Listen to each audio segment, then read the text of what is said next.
So this problem is asking you to find the derivative of g of x, and they're telling you that g of x is an integral. The fundamental theorem of calculus basically says that to do this, all this equals, because this is a number down here, because this is like a scalar, a number, and this is a function of x at the top, all you have to do is take this and plug in 3x into there and then multiply it by the derivative of that. So what's the derivative? What's the derivative of g of x? Well, if g of x is an integral, integrals and derivatives it's kind of like they're inverses of each other. Yeah. So like they undo each other, so to speak. But you also have to take into consideration if this number up here, it's like the chain rule. You have to almost like apply the chain rule. So you're plugging that in everywhere you see t here.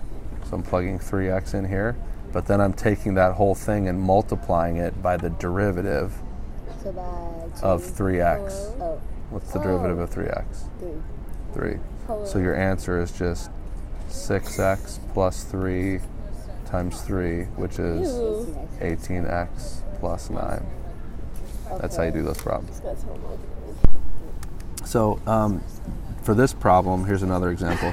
You're going to have to, before you use the fundamental theorem of calculus part 1, which is what I'm using, by the way, you first have to flip this so that this is on the top.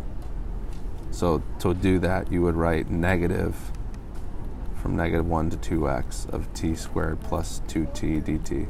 See what I did there?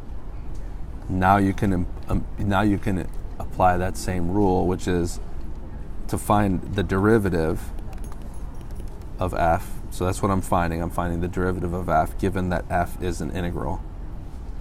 I plug in, well, I've got the negative on the outside, and now I plug in 2x anywhere that I see t, the variable t.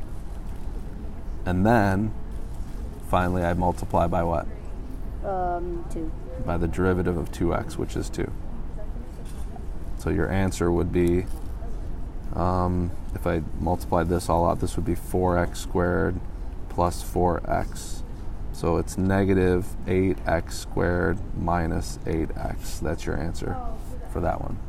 Okay.